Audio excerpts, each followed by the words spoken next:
Facebook that our viewers online tonight need to migrate to YouTube. Just put a link or whatever that they need. Thanks.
This whole COVID thing has got me going 15 different directions.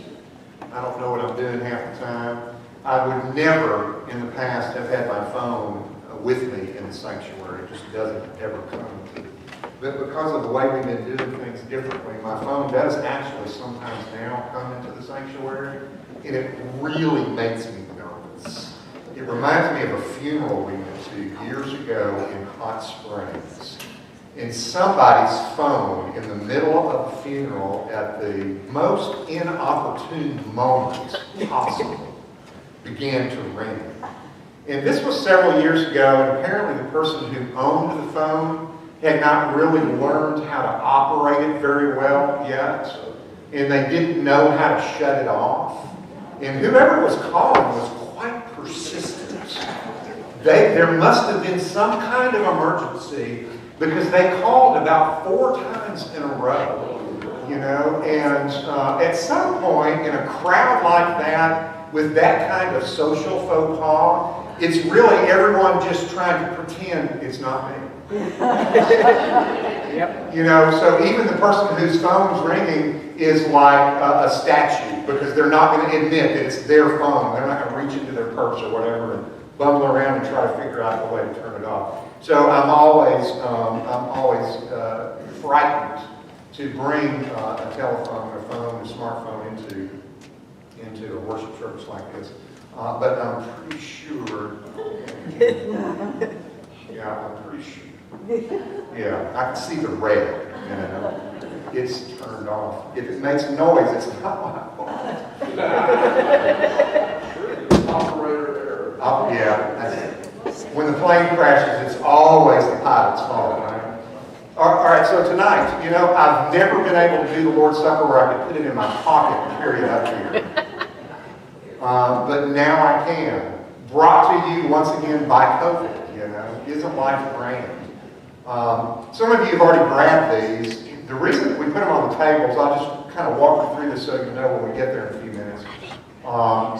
And I'll be happy, very, very happy, to hear all of your opinions about this after we use it tonight. I'm going to be all ears. You want to call me tomorrow and talk to me, or Tuesday, I'll take those calls. You know, I've got an opinion already. We haven't even used it yet. Yes, sir. Is this the real wine? I have no comment. No, I'm not sure that anything here is real, Jackie. Okay. I'm not even sure if the word real has anything to do with it whatsoever. And I ate one of these things and drank it earlier this week just to find out what the experience was going to be like. And I'll let you make up your own mind. Okay? So the reason we put them up here is in a few moments when we do take the Lord's Supper, there's going to be a deacon behind each of these tables, and then there'll be a couple of deacons out here to I hate to use this example, but I can't. This is the second time in just a few minutes I've talked about funerals. But you know, at a funeral, how the guys come and tell you it's your rose time to go. A couple of our guys are going to do that because here's the thing. You know, Gene Morton warned me about this. There's 2 tabs here that you can pull off. If you pull the top tab off first, then it exposes the wafer. All right, that you're going to use as the bread. I just can't help thinking about what does Jesus think about all this? But this little white circle thing that looks nothing like bread is the bread, okay? And then you can pull that completely off while you're up here and just put it in one of these little trash receptacles because you're not going to need that. And then when you get back to your place, you'll be able to take the wafer will be the bread. All right? And then there's another little piece that you pull off, and that exposes the juice. All right? And then after we drink the juice together, you can take this piece here. After you drink the juice, this one doesn't count because I haven't prayed yet.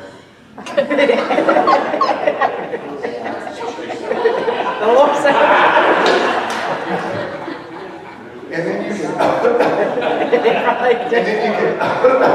Pretty bad. Wow. Greg, the look on Greg's face, it was worth it all. Then you can take this little part here and just stick it down into the cup, you know, and put that in the little, okay? Never knew that the Lord's Supper was going to be this complicated. So here's the direction. All right. Luke chapter 12, verses 4 and 5.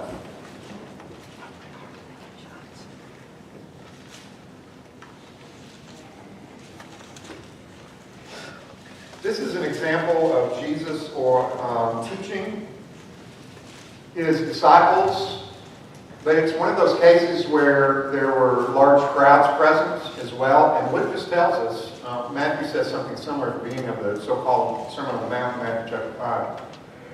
He tells us that Jesus was teaching his disciples. He was focusing the teaching in on the disciples, but there were crowds around listening. I've always been amazed, kind of interested in that, you know, what that really means. But that's what's happening here. And in verse 4, Jesus says to them, I say to you, my friends, don't fear those who kill the body, and after that can do no more. I'll show you who you should fear. Fear the one after death has authority to cast.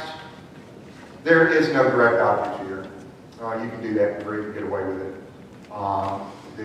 Some of our English versions say you. He doesn't necessarily say you here, but it's just kind of implied. To cast that person, some person, a person, the dead person, into Gehenna, hell. Ben-Hinnom is the valley outside of Jerusalem to the southwest. When Jesus was speaking these things, which had been used in the Old Testament times to sacrifice children. And so it was an abhorrent place to the Jews. And it had become a trash dump where they threw their trash out and burned it. And so a fire just sort of burned there all the time because there were people throwing their trash outside of the city. And this is the place that Jesus chooses as a visual to describe hell, Gehenna, Gehenna. And your translation should probably just say, hell. And notice here he says, yes.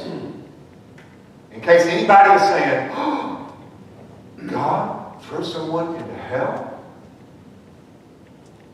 The loving Father?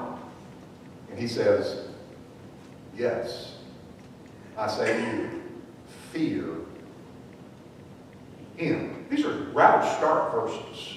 And I've chosen them on purpose because of our the short discussion that I'd like to have with you tonight. As I mentioned, I want to use William Paul Young's book, The Shack, as a foil to talk about a couple of different things. How many of you have read this book, by the way? Just curious. Got about half of you are close to it. I'm not recommending it, not saying that you need to go out and read it. You might want to go read a synopsis of it, whatever. As we talk about this book, I'm going to agree with some things that he's, I think, trying to say that he was right on target about, and some other things that he just was way out of left field on. But this isn't the Bible, okay? So we don't. There's only one Bible. And so what we do is we measure this by this. And so that's what we're going to do. So here's what the story, it's a fictional story about a guy in his 50s named Mac who lives with the great sadness. And the great sadness in Mac's life is that a couple of years prior to this point in the book, he and his family were on a camping trip and their youngest daughter, Missy, was abducted and murdered by a known serial killer. And all that was found of Missy was a bloody dress in a shack deep in the woods. Her body was never recovered. And you can imagine how devastating that would be for any family to go through something like that. And Mac, of course, like any of us at first, asked the question of whether or not he could even go on with life. And he decided that he could, if for nothing more than just to be there for his family, because everyone was hurting after this had taken place. So a couple of 3 years into just sort of walking through life numb over the loss of Missy and thinking about what had happened to her, he gets a card in the mail inviting him to the shack where they found the bloody dress, where apparently Missy was murdered deep in the woods. And the note is signed by Papa. And Papa is Mac's wife's term of endearment for God. And so it was a very insider term that only he would understand. And it apparently was God inviting him to meet him at the shack. And Mac wonders about whether he should go or not, but circumstances are such that he decides to do so. And then the heart of the book is his experience at the shack where he meets with God. And he's there for what he thinks are a couple of days or over the weekend. And then there's some turns and twists like there should be in any good novel to surprise you. So I won't give those away. But the heart of the book is the conversations that he has with the portrayal of God in the shack.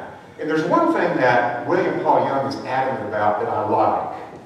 And he is adamant about the fact that God is Father, Son, and Holy Spirit. That there is no other understanding of God. God is Trinity. And William Paul Young certainly gets that right. He is Trinitarian from the top of his head to the bottom of his feet, and everything that he writes reflects that. And in a world where Islam is encroaching on Christian territory and the Trinity becomes a big issue about how to understand God, I'm glad to see that somebody has really staked out that territory and refused to give up on it. But really the book, ostensibly when you read it and you see the setup, the book is about what we call theodicy. The struggle of trying to understand suffering in the world.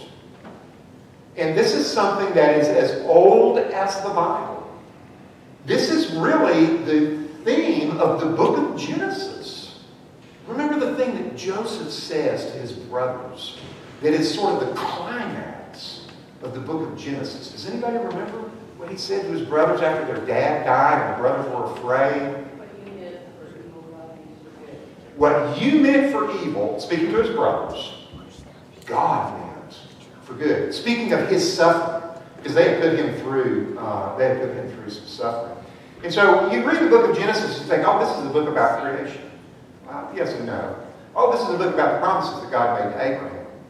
Yes and no. But theologically, the theme that really comes out in the book of Genesis, in addition to all of these other strands, which are so important, is this idea from the very beginning, this struggle. And I know you struggle with it. We all do. We just need to be honest about it. This is the one subject that atheists feel the most comfortable with. This is the one subject that has turned probably more people, I don't have any data for this, it's just an intuition, but I think I'm right. One subject that has turned more people from being theists, believers in God, into atheists. Either people who don't believe in God or they're angry enough to say they don't. I think a lot of atheists would laugh. But they're angry for a reason. Some of them are shallow. Something just didn't go right. Their career didn't work out right or something. They're mad at God. You can get over that. But the fact is a lot of them have truly met with some kind of pretty serious suffering. Maybe like the suffering that Mac experienced, losing a child, or something that comes close to that. They say that's the most difficult thing that anybody experiences in this life. And so those questions are there. Does God really exist if he's going to let this kind of suffering also exist? And so we have this triangle with 3 points on it. God's at the top, and it says that God is all-powerful. And then we have another point of the triangle that says that God is all good. And then we have another point of the triangle that says suffering is real. And these 3 things, God is all powerful, God is all good, suffering is real and it's bad. These 3 things don't seem to go together. And so everybody struggles with this. Now this isn't the only tension that there is in the Bible. Going back to Trinity, Trinity itself is a tension to try to understand how can God be 3 and 1? How can Jesus be fully God and fully man? How can the Bible be the words of men but actually be the words of God? We face these kinds of tensions everywhere in our faith, but God says it's okay. Every time you run into one of these tensions, they're both true. You can trust me. How can it be that God is sovereign and we're responsible? God says, they're both true. It's okay. Take a deep breath and just keep stepping forward. That this is one of those tensions. Instead of having two things, it's got three. God is all powerful. God is all good. Suffering is real. How do we reconcile this triangle, this tension of theodicy? We saw when we went through Christian Science, in our look at Christian Science in here, that Mary Baker Eddy resolved this conflict by taking this point over here that says suffering is real and saying, no, suffering is not real. It doesn't really exist. It's an illusion. And so now she's got an equation that works very easily. God is all powerful. God is all good. Because there is no suffering. Is she right about that? No. Absolutely not. You know, very few people would be able to adopt that solution to the triangle of theodicy. I think we can all agree tonight that our experience has told us that suffering is real. And so now we have to go to the other 2 points of the triangle. Because we can get rid of any one of the points and we've solved the problem. Because if God is not all powerful, then he's all good, but he doesn't have the power to stop the suffering, and that's why there's suffering. God really wants life to be good, but he can't stop it, and so now we have something that makes sense. But we have something that doesn't fit the Bible. And we have a pretty scary universe, don't we? Because now we serve a God who may not be able to save us.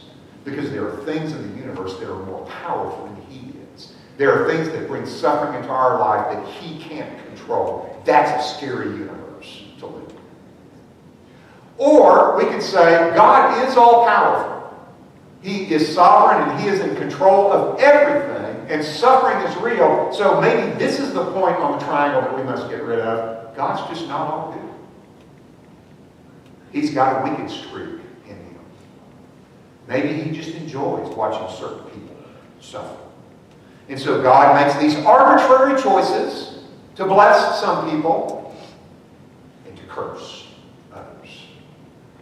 Well, that's a pretty scary universe to live in also, where God simply makes these choices that we apparently have nothing to do with, don't know how they work. We're just walking along one day and suddenly we find out that we're on God's curse list and there's nothing we can do about it. And he's going to enjoy watching us suffer.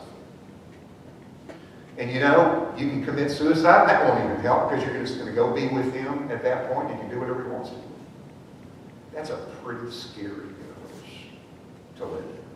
So what William Paul Young is doing is he has stepped into the position in his book, The Shack, with his story about Missy, to try to answer this question as so many people have done before. And one of the things that I have found in my research that is helpful in understanding the book, The Shack, is to try to understand William Paul Young a little bit better. You've all learned with me over the years on Sunday nights as we've studied different religions that we always take the time first to look at the lives of the people who instituted these religions. I mentioned Mary Baker Eddy earlier. We looked at her life.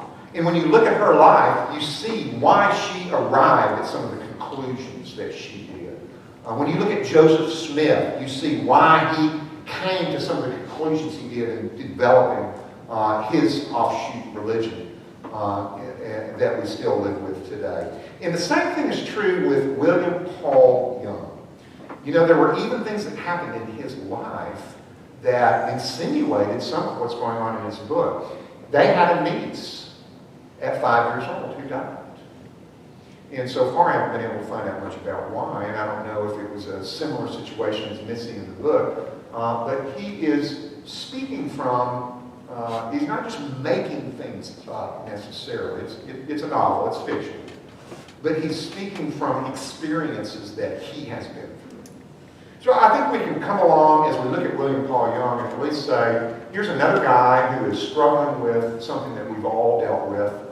Maybe some of us are right now at this very moment. He's I don't want to sound like a communist, but a fellow traveler, if you will, you know, trying to figure this thing out. Now, the problem, though, with William Paul Young is I believe he comes to the wrong conclusion about suffering. But as he does so, he comes to a right conclusion that I was pleased to hear him write about.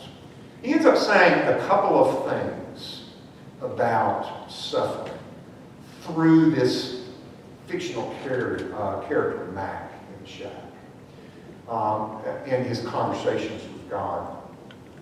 And the first thing that he says about suffering, which I think is right, just spot on, and I've been trying to teach this myself in my ministry long before I ever got to Grace Baptist Church. And I'll be honest with you tonight, I have struggled with teaching this. And the reason is because when I began as a younger minister teaching this, I could see that most people, when I began to talk about these things, they didn't like to hear what I was saying. And some of them removed themselves from my influence. And I found, even since I've been at Grace Baptist Church for 19 years, that at times these issues have come up. They will, because they're in the Bible. And you know how I teach the Bible. We just go, we march through it verse by verse. We don't skip anything. And so what God wants to say, He's going to say. And these subjects have come up, and we've talked about them. And I've seen it in your face, too, that you've struggled with this. And the reason you struggle with it is because I struggle with it. For the same reason we all struggle with it. Jesus told His disciples, He said, if you're going to follow me, you're going to have to take up a cross.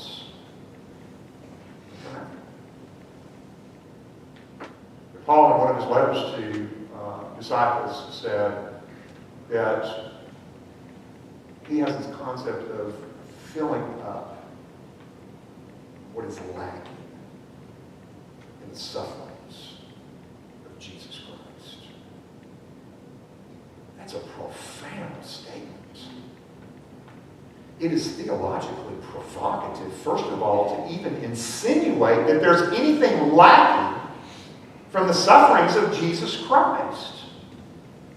And so you have to sit down and think about that one for a few years and still be scratching your head. Nobody ever said the Bible was easy. And so he talks about sharing in the sufferings of Christ. We're going to get there not too long from now in Romans chapter 8, where he basically says that if we want to share in the glory,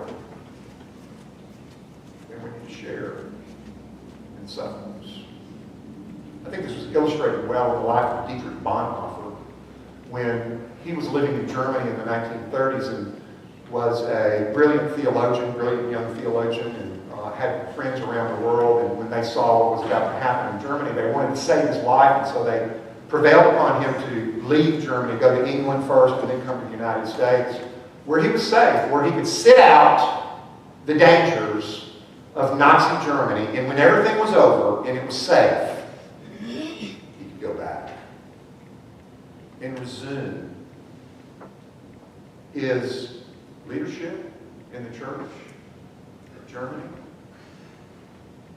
He thought about that for a while, and he came to the conclusion that no, if he fled the suffering of his people and then came back and presumed to be a spiritual leader, that it would be nothing but a presumption. He would be pretending. So he saw the writing on the wall, and he went back to Germany. And he told his friends when they tried to convince him not to go back, how can I help rebuild the German church and the people there if I was not there to suffer when they went through this? So he went back. How many of you know the story of Dietrich Bonhoeffer? What happened to him when he went back? His life is fascinating. Like William Paul Young, there are things that he wrote that I absolutely disagree with. In fact, William Paul Young and Dietrich Bonhoeffer agree on some things that I'm going to disagree with. But I am most impressed with Dietrich Bonhoeffer's understanding of the commitment that God may call on us to make. That this idea of Christianity being all prosperity and health and wealth is foreign to the real Jesus Christ. And what happened to Dietrich Bonhoeffer, in case you don't know the end of the story, is that he went back, struggled with the notion that a Christian could be involved in a plot to assassinate a world leader. Because Jesus said those who take up the sword die by the sword. And he had to sit down and pray and think through that. And the conclusion he came to, right or wrong, was that it was okay, that it was right to try to kill a monster like Adolf Hitler. So he engaged in a plot with others to try to kill Adolf Hitler, and they were caught. And just weeks before the end of the war, he was tied to a stake and he was shot to death. And it's a man who put his convictions into, not just into life, but into death. He wrote his convictions with his blood. Reminds me of Jesus. So William Paul Young talks about the incarnational suffering of Jesus. That our suffering as followers of Jesus Christ can be, should be, redemptive somehow. That it's not a waste of suffering. That we can look at our suffering and ask ourselves, what is God accomplishing in my suffering that will draw me closer to Him and help me experience Him better, that I can actually benefit? Am I really about to say this? I ask myself sometimes when I come down this road, am I right to say that I can benefit? Am I right to teach you who dare to listen to me that you can benefit from your suffering? Well, my biblical knowledge rushes in quickly and reminds me, but remember, Jesus ran away when they tried to kill him on more than one occasion. True, but there came a time when he didn't run anymore. He said it was the time of riots. So William Paul Young is right in this equation of theodicy that we have, that one of the most important answers is that suffering is not just real. We need to add another word in down here. Suffering is redemptive. Now, that may not completely solve our puzzle, but it smooths the wheels a little bit. The problem is it smooths the wheels with blood. Then I got back to Jesus saying, if you want to come after me, if you want to follow me, take up your cross. Follow me. Yes, sir. Well, you're on my road. We know the topic. A couple of times you said suffering is redemptive. I've already been redeemed. I mean, I can see how suffering might be sanctified. That's a very good question. Paul says, how can suffering be redemptive? I can see how it can be sanctifying. Because when God disciplines us with something that's uncomfortable because we've engaged in sin, that's designed to change our behavior so that we're living a more holy life. And that's not what we're talking about. Redemptive suffering isn't suffering that the sufferer does to redeem the sufferer. Jesus wasn't redeeming himself. And if our suffering reflects the redemptive suffering of Jesus, and this is where we have to tread lightly, take our feet off, get down on our knees, and pray almost every half step that we take. Because there is no way in the world that I can die for your sins, and you can't die for mine. Only one person can do that. But, Paul, my suffering and yours can be redemptive, not in the fact that it redeems you or me, but that it reflects the life of Jesus and the heart of the Father to a lost world, and they say, why would this man be willing to die for this belief, this Jesus? That's what redemptive suffering is about. At least in part. At least in part. So what is it that I disagree with William Paul Young on theodicy? This seems like the perfect place for me to say, I'll tell you that next.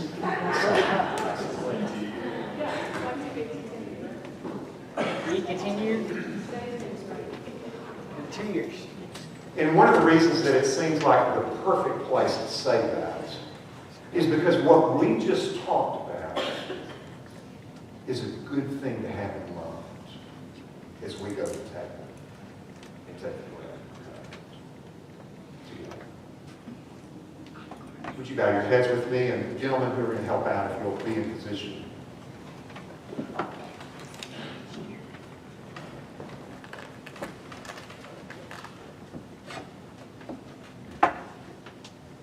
Father, we have to come tonight with confession first. I can confess very openly that I don't want to suffer. I don't want my loved ones to suffer. I don't want my friends and family here at the church to suffer. We've had this conversation now for years. You know my heart, but I know yours. And I don't want to change your heart into mine. I want to change my heart into yours. Because I know you're right and I'm wrong. And the conversation that we had tonight really it just scratches the surface of a very, very deep subject, but one that brings us closer to you. And we do want to be closer to you. We want to believe that we would pay whatever price is necessary to be as close to you as we possibly can. You, of course, as usual, have blazed the trail for us to follow. And you did it in Christ. Jesus went to the cross. He wrote his convictions in blood for all the world to see, even for all the angels to see. And so when we come to the table, we always slow way down and we stop and we think about the depth of meaning that we find here at the cross. It's about us being saved, but it's about so much more. And I pray, God, as we stop now and ponder this great event and remember it the way you taught us to, the bread and cup, that your Spirit would enable us to get just a little bit more insight